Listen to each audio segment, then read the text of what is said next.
por si quieren ustedes, también a través de las redes sociales, Seminario Ambiente.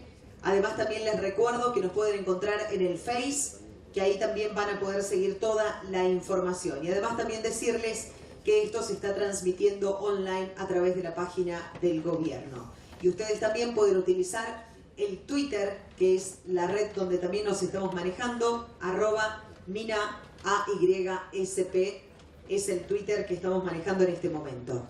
La página, para que puedan seguir online, es leydeambiente.cba.gov.ar. En el Face, Ministerio de Agua, Ambiente y Servicios Públicos.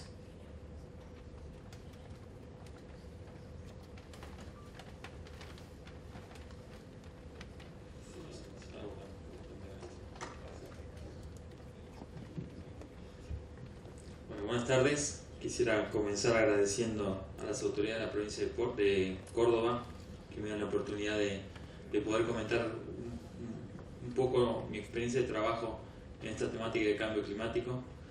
Como fui presentado, tengo muchos años, trabajé muchos años en la Secretaría de Ambiente y Desarrollo Sustentable de la Nación, desde el 2007 como director de cambio climático, y tuve la oportunidad en esa posición de conocer y entender un montón de cuestiones asociadas a esta problemática de carácter global. Así que la intención de la presentación es poder transmitir un poco de eso, de mi experiencia de trabajo en el tema, comenzando por una definición de la problemática. Si vamos a hablar de cambio climático, de calentamiento global, es bueno comenzar por las causas, ¿no? ¿A qué se debe esta problemática? Posteriormente hablaré de responsabilidades, quiénes son los responsables sobre estas causas, cuáles son los indicadores que permiten definir quién es más o menos responsable, cuáles son las perspectivas a futuro en términos de lograr atacar las causas de esta problemática, es decir, reducir las emisiones de gases de efecto invernadero, cuáles son los impactos concretos, impactos directos del cambio climático sobre nuestro país, cuáles son las emisiones de nuestro país, cuál es el nivel de responsabilidad que tiene nuestro país en la generación de esta problemática, y finalmente algunas herramientas vinculadas con la gestión en cambio climático. Esta diapositiva muestra un poco cuáles son las emisiones globales de gases de efecto invernadero, que son los gases que causan el calentamiento global. Dentro de los gases de efecto invernadero, quizá los más conocidos son el dióxido de carbono, el metano, el óxido nitroso. Hay algunos otros que contempla el protocolo de Kioto, pero esos tres fundamentalmente dan cuenta de la mayor cantidad de estos gases. Como pueden ver en la diapositiva, a lo largo de los años se viene incrementando la emisión de estos gases. La principal fuente de emisiones, lo que en las columnas ven en rosa, que es la quema de combustibles fósiles, fundamentalmente vinculado a la generación de energía y al transporte. Esa es la principal fuente de emisión. En los gráficos de torta pueden ver cuáles son los gases, cuál es la participación de los distintos gases sobre esta problemática. El más importante nuevamente es el dióxido de carbono de la quema de combustibles fósiles, seguido de la deforestación, y abajo en el gráfico de torta con colores abajo a la derecha pueden observar cuál es la participación sectorial, cuál es el impacto de cada sector sobre la emisión de estos gases. Como dije anteriormente, el sector energético, el sector de transporte, el sector de la industria son sectores que tienen un importante efecto sobre esta problemática. Estos son los 6 grupos de gases que contempla el protocolo de Kioto. Hay algunos otros gases de efecto invernadero que no son contemplados porque fueron previamente tratados por un protocolo anterior, que es el protocolo de Montreal, por eso no están considerados en el protocolo de Kioto. Y después también hay otros gases como el vapor de agua en la atmósfera, que tienen un efecto muy importante en términos de calentamiento, pero el ser humano o las actividades humanas tienen poca influencia sobre eso, entonces tampoco están contemplados dentro de este protocolo. Lo que están viendo en la segunda columna es de dónde vienen estos gases. La emisión de CO2, como dije, fundamentalmente está vinculado a la quema de combustibles fósiles. La emisión de metano tiene que ver con la ganadería, la fermentación entérica del ganado, y la emisión de óxido nitroso tiene que ver fundamentalmente con la agricultura, el uso de fertilizantes y la utilización de especies que tienen la capacidad de fijar nitrógeno atmosférico. Después, los últimos 3 gases, el CFC, HFC y SF6, son gases industriales de industrias muy específicas que están mencionadas en la diapositiva. Las siguientes 2 columnas, o más, vamos directamente a la última columna, que habla sobre el potencial de calentamiento global de cada gas. Pueden observar que el dióxido de carbono tiene asignado un potencial de calentamiento global de 1, está asignado por default, y todos los demás gases de efecto invernadero se comparan contra ese. ¿Por qué hablamos de un potencial de calentamiento global? Porque no todos los gases de efecto invernadero tienen el mismo efecto sobre el calentamiento de la Tierra. Hay algunos que son más dañinos que otros. Por ejemplo, el metano es de 21 a 23 veces peor que el dióxido de carbono. De alguna manera, si lo pueden ver, pueden pensar que emitir 21 toneladas de dióxido de carbono tiene el mismo efecto sobre el calentamiento que emitir 1 tonelada de metano. Entonces, cuando más adelante muestre los volúmenes de emisión de estos gases de distintos países, van a ver una unidad que es el dióxido de carbono equivalente, CO2e. Esa unidad lo que hace es llevar todos los gases, el metano, el óxido nitroso, los CFC, el HFC, en términos de CO2, y lo hace a partir de utilizando este potencial de calentamiento global. Entonces, cuando yo digo que un país emite 1 tonelada de metano, es lo mismo que decir que emite 21 toneladas de CO2 equivalente, porque el potencial de calentamiento global del metano es de 21. ¿Cuál es la secuencia de eventos que nos llevaron a la situación actual? Con el comienzo de la revolución industrial, empieza a emitirse cada vez más gases de efecto invernadero en la atmósfera. Este aumento de la concentración de estos gases, que es la abreviatura HEI, en la atmósfera, potencian un efecto natural que siempre existió sobre la atmósfera de la Tierra, que es el efecto invernadero. El potenciamiento de ese efecto es lo que se denomina calentamiento global. El calentamiento global es el aumento de la temperatura media de toda la superficie del planeta. Aclaro que no todo el planeta se calienta a la misma velocidad ni con la misma intensidad. De hecho, el hemisferio norte se calienta con mucha mayor intensidad y más rápido que el hemisferio sur. Pero si uno hace globalmente si uno mide globalmente la temperatura del planeta en los últimos decenios, puede ver que ha ido aumentando en cada momento. El hecho de que la Tierra no se caliente por igual, sino que sea de manera diferencial, tiene impacto sobre otras variables del clima. Por ejemplo, los patrones de circulación en la atmósfera y en el océano. En la atmósfera, por ejemplo, los vientos llevan humedad de un lugar a otro y pueden hacer que llueva o deje de llover en un lugar determinado. Si cambian los patrones térmicos, cambia también la circulación de los vientos, cambian los lugares donde llueve o no llueve. Bueno, todo este conjunto de cambios asociados al calentamiento global es lo que se denomina cambio climático.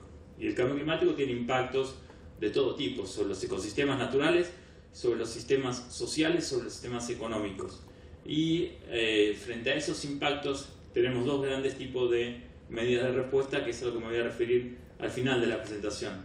Las medidas de mitigación, que son aquellas que intentan o apuntan a las causas de la problemática, es decir, la emisión de estos gases, y las medidas de adaptación, que son aquellas que tienen que ver con minimizar los impactos negativos de nuevos escenarios del clima o aprovechar los impactos positivos, porque no necesariamente los cambios en el clima implican siempre problemas. Esta es una diapositiva que intenta mostrar qué es el efecto invernadero. Hay una capa de gases sobre la atmósfera que ha existido siempre y que hace que parte de la radiación que llega del Sol no sea remitida hacia el espacio, sino que sea recapturada por esa capa de gases y remitida hacia la superficie de la Tierra. Esto existió siempre. Lo que hemos estado haciendo desde el inicio de la revolución industrial es aumentando de alguna manera el grosor de esa capa de gases. Al aumentar el grosor de la capa de gases, cada vez menos energía de la que emite la Tierra al calentarse se libera hacia el espacio, que son las flechas rojas, y cada vez más energía es reemitida hacia la superficie de la Tierra. Y eso hace que aumente la temperatura de la superficie del planeta. ¿Cuál es el estado de situación con respecto al cambio climático globalmente. Bueno, la fuente mejor para determinar esto es el IPCC, que por las siglas en inglés es el Panel Intergubernamental sobre Cambio Climático. De alguna manera es la totalidad de los científicos que trabajan en esta temática a lo largo del mundo, que se reúnen y publican informes periódicos en tres grupos. Un grupo de científicos que se encarga de la ciencia del cambio climático, es el grupo 1, un grupo de científicos que se encarga de los impactos del cambio climático y las medidas de adaptación, que es el grupo 2, y un tercer grupo que se encarga de las emisiones y las medidas de mitigación, que es el grupo 3. En este caso, estos resultados que estoy mostrando son del grupo 1. Está equivocada la diapositiva, puse el grupo 5 que no existe. Lo que sí existe es el AR5, que este es el quinto informe del IPCC. Salió publicado el año pasado, este año salió publicado, y bueno, los resultados los están viendo, no son alentadores. La concentración de gases de efecto invernadero viene aumentando y va a seguir aumentando. Las temperaturas en la superficie podrían aumentar entre 2,6 y 4,8 grados al 2100. Tengan en cuenta que ya hay un aumento desde la era preindustrial de aproximadamente 0,7, 0,8 grados. Hay una negociación internacional en marcha, de la cual hablaré después, que tiene como meta evitar que se superen los 2 grados de aumento de temperatura con respecto al nivel preindustrial. Ya hay 0,8, o sea, hay que intentar que no aumente 1,2 más.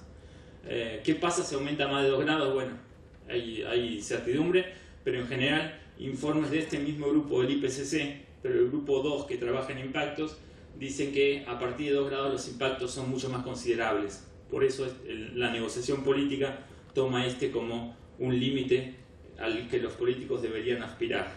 De hecho, dentro de la negociación hay un grupo de países que pelean porque no sea un aumento de 2 grados, sino que sea un aumento de 1,5 grados. Pero ya hoy poca gente cree posible lograr frenar ese aumento de 1,5 grados antes del final del siglo.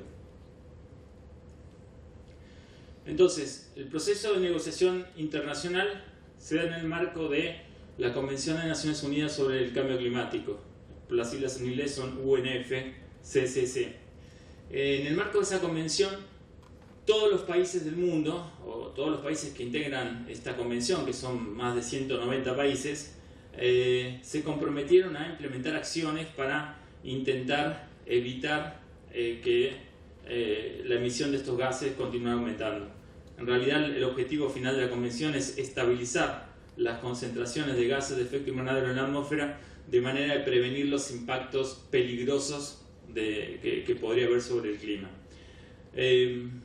Esta convención, que surgió con esta cuestión cualitativa de vamos todos los países a hacer un esfuerzo para reducir estas emisiones, y pronto se dieron cuenta que esto no alcanzaba, que era necesario llevar estos términos cuantitativos y asignarlo a países concretos, con metas concretas. Ahí surge el protocolo de Kioto.